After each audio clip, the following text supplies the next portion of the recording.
we'll see. OK, Martin, let's check on the two teams. Dublin, first of all, this side only confirmed by Jim Gavin yesterday. It shows two changes from the side which began the semi-final against Meath. The goalkeeper, of course, an automatic choice, has been for years. The full back line, that's an area that Westmeath could target, but many have tried and not made too much headway. Eric Lowndes earns a rare championship start in the half-back line, with James McCarthy surprisingly dropping to the bench.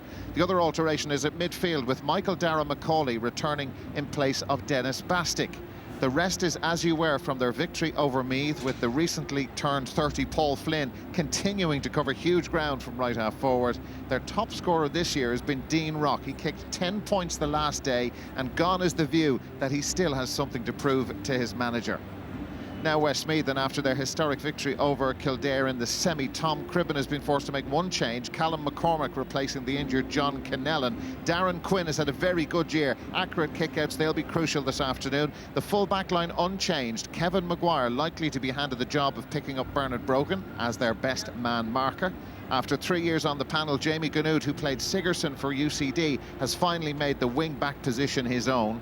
Dennis Caroon and Ger Egan complement each other well at midfield. Caroon the stronger of the two in the air. And Westmeath do have players who will be able to handle Dublin's physicality. Ray Kennellan heading to play Aussie rules with St Kilda in September. John Heslin has already experienced that. He's fully fit today. He was only at 50% fitness for the 2015 final. He's one of their leaders as they bid for a second provincial title. Back to you, Michael. Dara, thank you. And a final word here in our studio from the panel. Gentlemen, I suppose this question is very, very simple. Have Westmeath any chance? Well, the answer, I think, is no, because nobody has been able to get near Dublin in Leinster. And even though Westmeath have probably improved a bit, their championship comeback against Kildare was good, but that was a sort of a horrible match, similar to the Ulster final, which was a horrible match. But when you see the joy that the Tyrone players had after winning, it just shows players don't care about what style they have or whether the game is attractive to anyone, so long as they win. And if Westmeath could win today, they wouldn't care if the score was 3 points to 2. But they're meeting a team, a completely different team, and it's always, I think, very explanatory about the way a team plays in the warm-up. Dublin spread out as much as they could over half the field and kicked the ball continually to each other. Westmeath did a lot of hand passes, and it will be that style. Westmeath will pack the defence, hold on to the ball, and as much hand passing as possible, keep the score down. Dublin will attack with a bit of flair and probably run up a score of 7 or 8 points in front and stop playing as they did against Meath. And I suppose the thing about it is, Pat, it doesn't really matter what style is in vogue in Gaelic football. This is just a simple case of the All-Ireland champions and a superb team up against a lesser breed. Yeah, and sometimes, like, you can actually enjoy one-sided matches, and I enjoy watching the Dubs, because the Dubs on full flight is poetry in motion. They play beautiful attacking football at pace. They're a really, really good team. If they put an All-Ireland title back-to-back, probably a great team. They could be on the cusp of greatness. Will they win today? Of course they will. The only thing in doubt today is the winning margin. If they're going to have a cut at it, and hopefully they will. Well, Tom Cribben said they would have a go. There were a lot of people frustrated with the way they played in the Leinster final last year. That was more about damage limitation than actually having a cut off Dublin, and we'll see what way they set up. They are flooding extra forwards back into defence as Paul Flynn gets through for the first point of the 2016 Leinster final. It's come inside 20 seconds, and even with players getting back to clog up the space, that's not a good sign for Westmeath. No, the way I think in that case that Dean Rock broke out for the ball, got simply lovely bit of support run. The angle of running actually from Flynn, delightful, caressed the ball over the bar. Now here's the Westmeath response. Kevin Maguire up from cornerback. That's not a bad ball in. It's come through to Kieran Martin. Their manager says they need 3 goals, and Kieran Martin went for the first of those, but he put it wide. Dublin defenders hanging out of him. First wide of the game. They should easily be level, could perhaps be in front at this stage. Here's John Heslin, 2 Dublin players around him, and they've fouled him too. And he'll fancy the free himself from this position, and they should be level, Westmeath. Well, they're taking their opportunity to showcase their strengths. Good work that time in particular by Paul Sharry, getting the ball through eventually to John Heslin. He's one of these players that Westmeath will be. John Heslin to bring Westmeath level. And That's exactly what he's done. Their attitude during the week was bullish.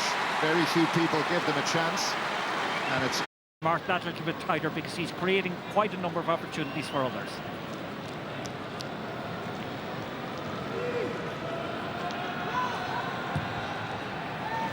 And the free goes over. His accuracy inside 30. Brian Fenton bulked up a lot, certainly since last year, and he won't be happy with himself, but the referee has called them back for a free in. So it'll be free.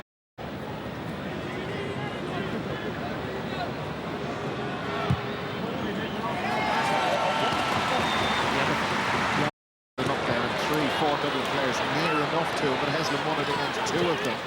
Johnny Cooper was one, Philly McMahon the other, Kieran Martin. Jerry Regan is pushing forward the Westmeath midfielder. That's in towards John Heslin. Egan is there with him. Is this the goal that Westmeath desperately need? They've targeted three of them, but he takes a point instead, Jerry Regan. There was half an opportunity there for a goal-scoring chance. They take the point, though. Significantly, the first high ball into the Dublin full-back line, not dealt with confidently. Heslin got the ball out to Gerald Lynch. He had a momentary opportunity to take a goal, got back on his weaker foot and put it over the bar. Got some return at least from it. And they're just a point in arrears, Westmeath. Paul Flynn. I know Dublin nowhere near top gear, but here's Kevin McManaman. Tony Ganood with him. McManaman showing his considerable strength. Alan Stone couldn't get his right hand to that ball. Here's Paul Flynn. Eric Lowndes has taken up a good position, a big chance for him today, keeping James McCarthy out of the team. Here's Bernard Brogan, that's Killian Daly behind him. And they've been made to work extremely hard, Dublin. Johnny Cooper with three on his back, out to Brian Fenton. Ball through the hands several times, and Bernard Brogan with the point. No, it's gone. Well, actually, Hawkeye is what we've called for. The Dublin supporters behind the post were convinced it was over. They would be for sure, but the umpire has decided to let Hawkeye decide.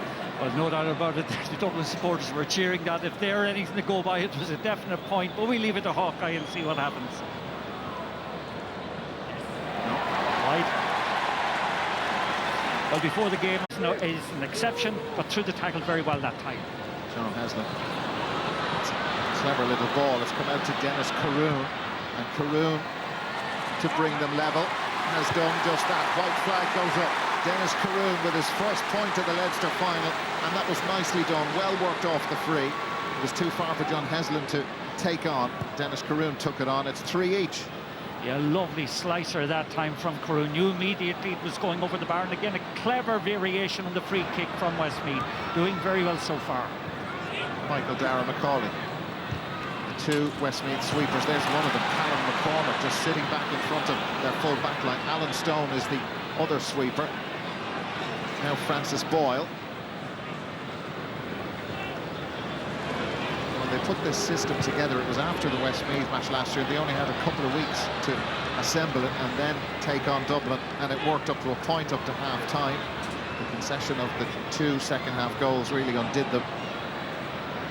But it's working well for them here in the Leinster Championship in the final against Dublin. Ray Canella.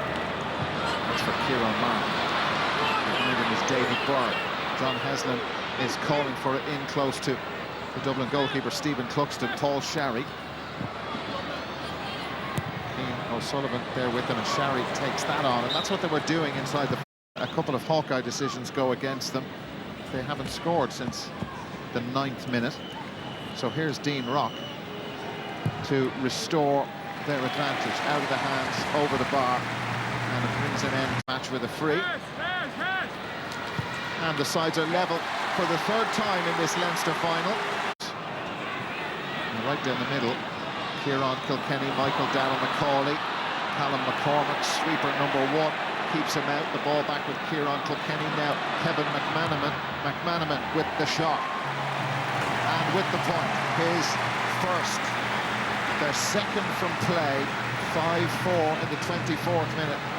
Yes, he brings a lot of order that time to an awful lot of frantic work by Dublin. I thought myself that Michael Darragh-Macaulay should have got a free in, but when the ball came to McManaman, he just had that poise to take a little bit of to take a moment. Level players, we don't listen to media, we don't read the newspapers, but anybody who had an opinion on this game all week was telling them they were unbackable, 100-1 on favourites. They were going to win no matter what they did. Kevin McManaman. They're leading by 5 points to 4. We've 10 minutes to go to half-time. John Small.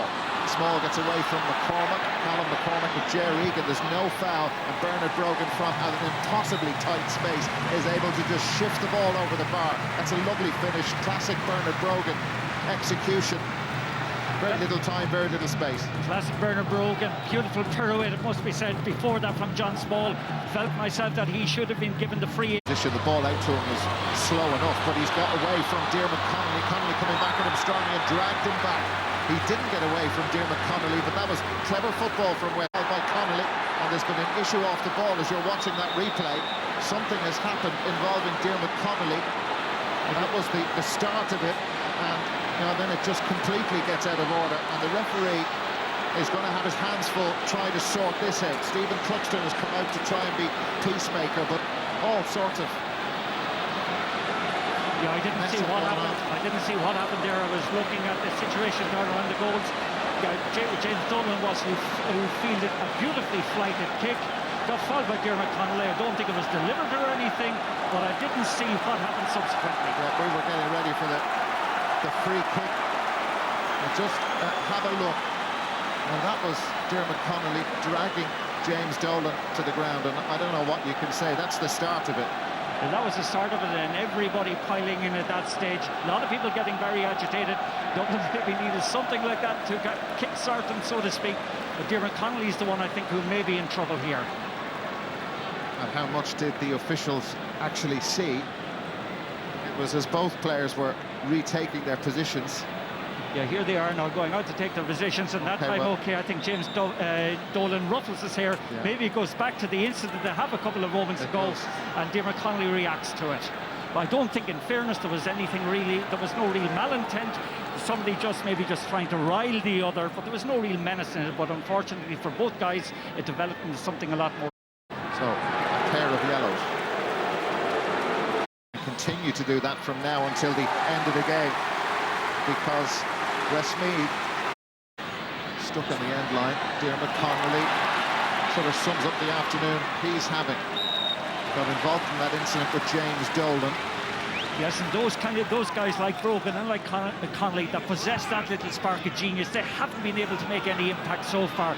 And guys like Callum McCormack, an unheralded player in many respects, who has gone back to play as a sweeper, has been extremely effective in that role. Callum McCormack wouldn't have started if John Connellan had been fit. That was the feeling in Westmeath during the week. Jamie Gannoud.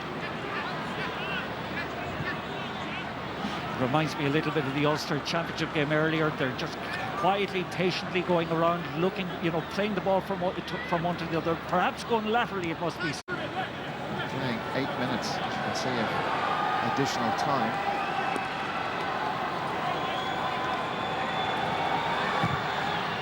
And the free is on its way, and that's beautifully done.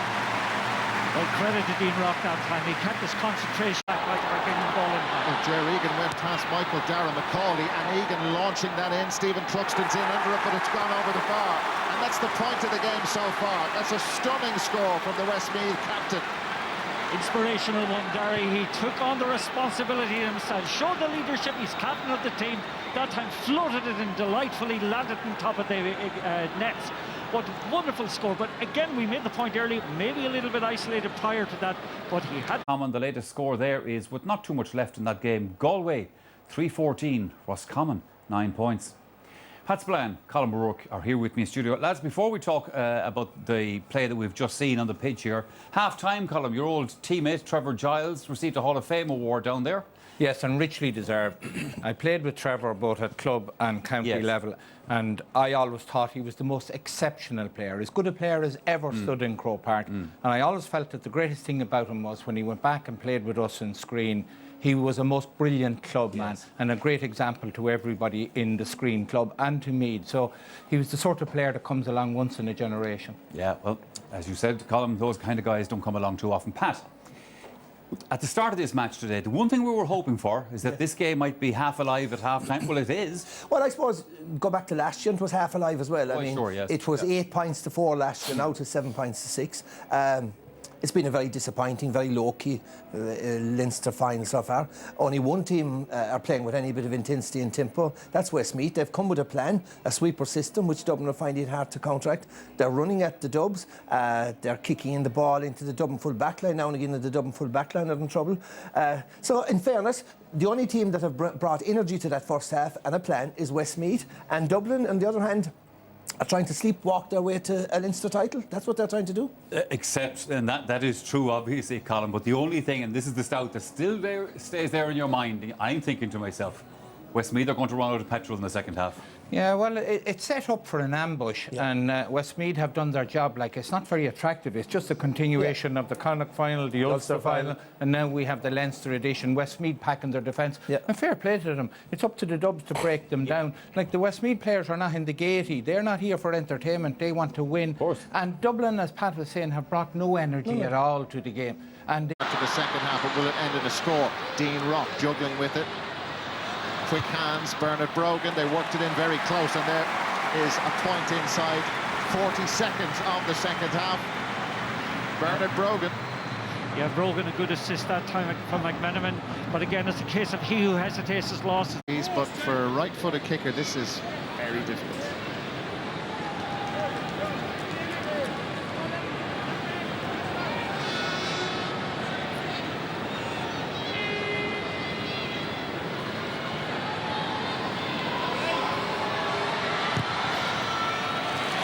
No bother to him. No, that's an outstanding kick, as you said, from his wrong side. Did get one in the first half. Kieran Kilkenny, Bernard Brogan, yard or two further away from Killian Daly, and that is more like it for Bernard Brogan, and for Dublin, more fluency about that. 3 without reply now. Well, there's no doubt about it. They can deploy that greater calibre of player. That time Kilkenny got involved. Lovely pass over to Brogan. I thought Kilkenny actually already on 2 occasions has shown that his accuracy hasn't diminished at time. And 3 in total. He's got 2 since the match restarted. Westmeath need a score now. Here's Ger Egan, their captain. Johnny Cooper in front of him. That's thrown forward legally for Kevin Maguire. Where's one of these goals going to come from? John Heslin would settle for a point, and that's exactly what he's got. First of the second half brings them back to within 3. Tidy score, could have been more perhaps, but just that fraction too slow. They get their point out of it though. It's a beautiful score. Again, wonderful fetch there from Dermot Connolly. Dermot Connolly has got... Executed a wonderful tackle on Connolly, but the referee already has seen an indiscretion earlier. Dean Rock. Kevin McManaman from a very difficult angle off the left side. Excellent point. 4 is the gap again. Yeah, and if the first couple of moments of the second half are anything to go by, Westmeath are going to have very little respite through the second half.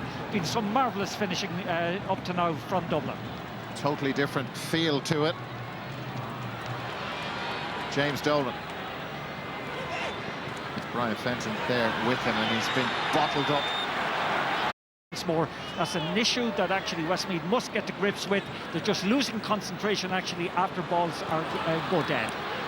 Bernard Brogan, lovely sidestep from Bernard Brogan, and that deserved a score. His movement from one side and then to the other, you're going to see it again. Just watch this, it's glorious. It's so simple. Bernard Brogan just gets on the end of a Philly McMahon move, doesn't take a step, just looks up and strokes the ball over the bar. Off the ball. Certainly if it was, then the free kick shouldn't be taken from there. Should have been wherever the off-the-ball event took place. So Dean Rock doesn't miss from there. It's a completely different level for Westmeath.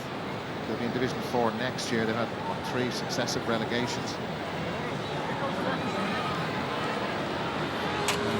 Rock does his stuff. 6 for John Small. Paddy Andrews. And Diarmuid Connolly. No pressure on him. And you know the end result from that situation if they don't get tight enough on Diarmuid Connolly. Well, that's the thing, it's becoming somewhat of a procession at the moment. Just the angles of running are superb. Connolly, when he gets it, it doesn't matter which foot he's on, he can put it over the bar, but you know.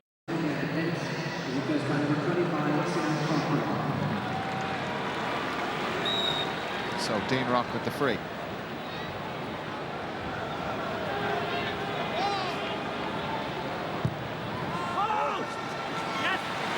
The umpire's looking up after it. It's gone over. Yeah, the same outcome. Another 1 minutes. 25 games unbeaten if they get through this.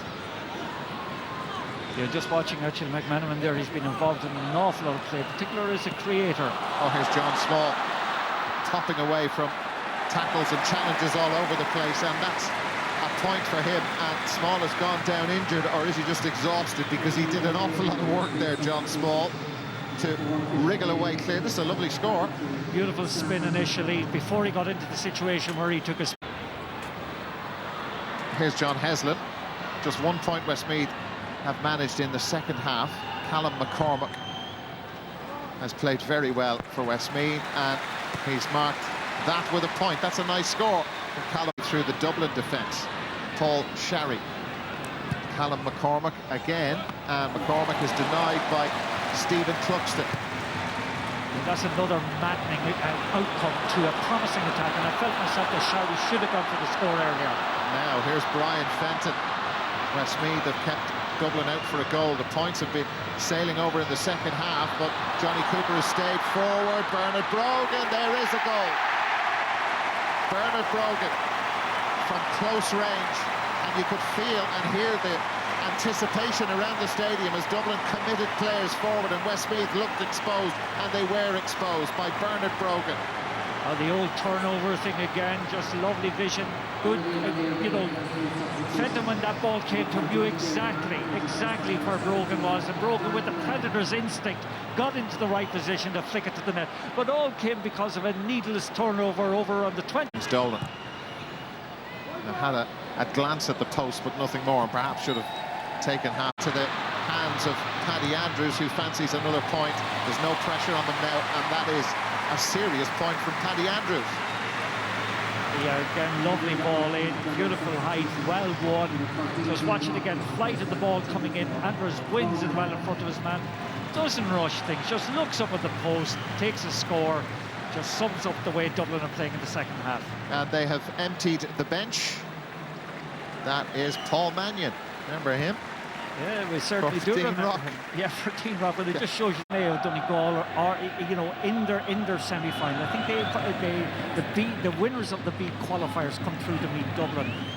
Now, I'm open to question on that, but I believe that is the case. So they're not going to be really kicked 12 wides. Now, remember, well, only a point down at half-time. They had kicked 6 of them in the opening half. But one thing I would say about Westmeath, I take my hat off to them for going and having a punt at it in the first half.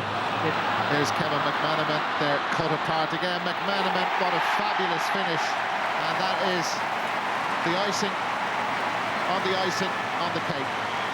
Yeah, 2:18 to 9. Yeah, delighted for McManaman there. I think he's been superbly effective today, very underrated, and that kind of, in a sense, caps a fine performance for him. Just watch, precise finish into the top corner. Goalkeeper Darren Quinn could do nothing about that. Wonderful movement off the ball, poise, accuracy, clinical finish. A starter again today, Kevin McManaman. Really does make an impact when he comes off the bench, but doesn't particularly like that. Like all players, he wants to start each match. Stephen Cluxton and then Michael Fitzsimon's just picking that up in the second half. And that's a better looking effort, and that has gone over the bar. John Heslin.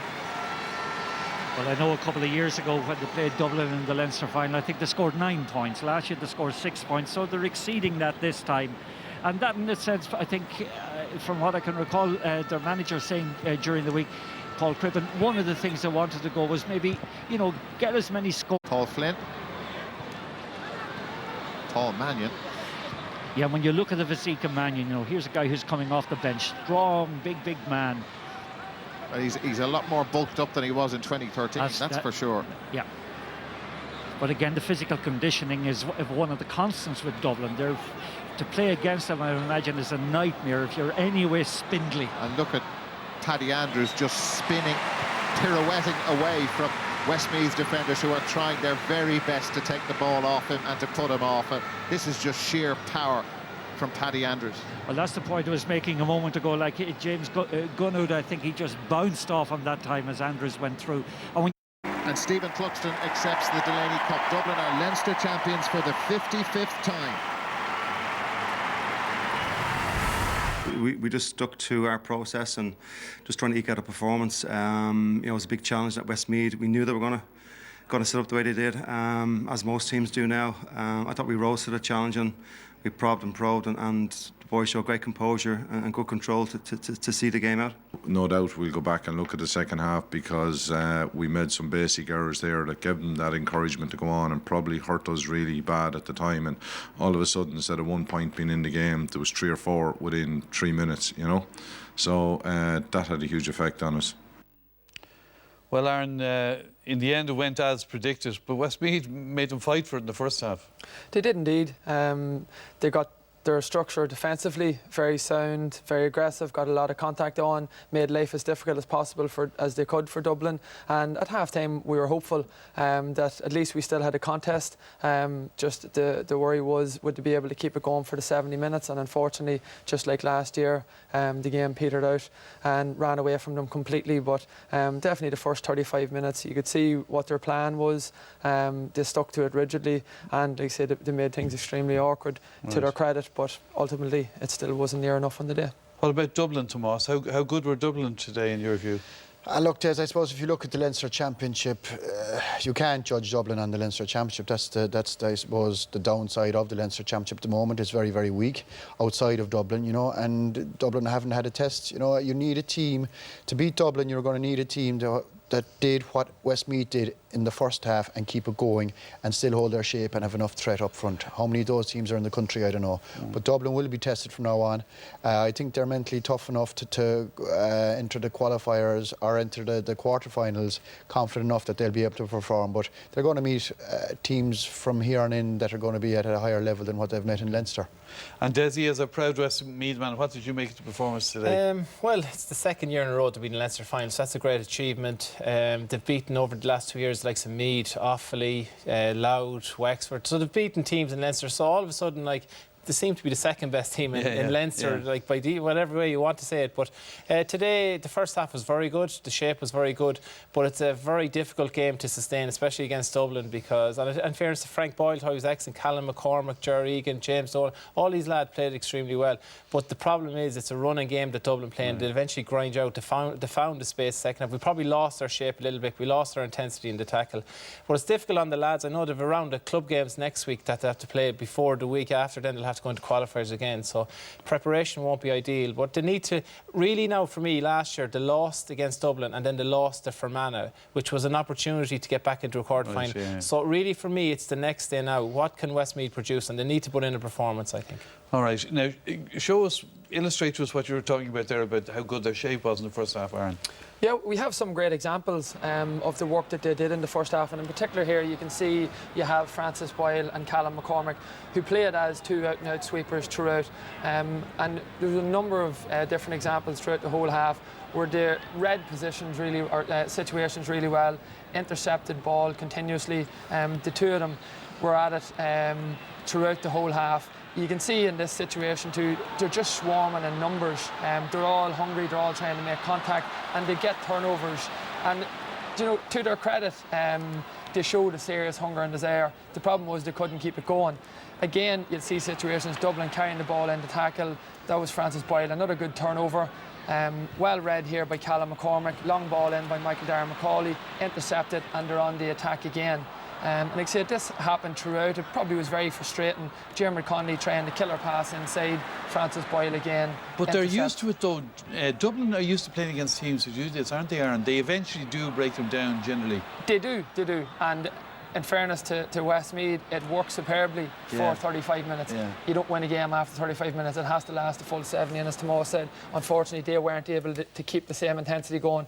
And what it actually did was it just took away from their attacking game, because the longer the game went on, I just felt you could see the energy leaving the Westmeath boys.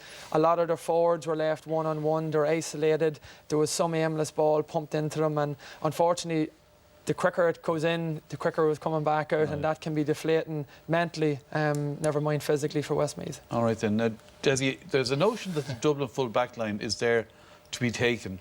Yeah. We haven't seen it yet. Was there anything today to suggest this? Well, Westmeath had an obvious tactic today. They were going to drive the ball along, and they drove it in there to Ray Cannell, and he flicked it out to Jerry Egan. That was a good score. So you'd say that was certainly was a success. Now, poor old Ray ended up, I think he could have a broken leg tonight, which is not good. Here's another long ball coming across over to James Dolan. He takes on his man at pace. And what Westmeath obviously did was said, right, Rory Carroll is gone. We need to drive the ball in as much as we can, test this ball out. This is a great ball in. 3 Dublin lads around it, and that's a catch from John Heslin, who wins a free. And again, this is what people are saying. I think the long ball in, the high ball in, but I think Dublin, as the game went on, started to be able to deal with it. They got the bodies back, they got underneath the ball, and that's where Westmeath needed another man to sweep in and get the scores. But it's an obvious tactic that Westmeath have decided, right, let's see what Dublin are really like. But Westmeath, you would say, to a degree, won plenty of balls off the breaks as well. Here's another long ball coming in. They threw in Dara Daly. Dara Daly be about 6'6", but then Dublin get the numbers back. And really, would I say it's been a success? It wasn't bad. They need to get the ball in earlier. You need to get some more support up there. But certainly, I think teams feel it. I think it's a perceived weakness in the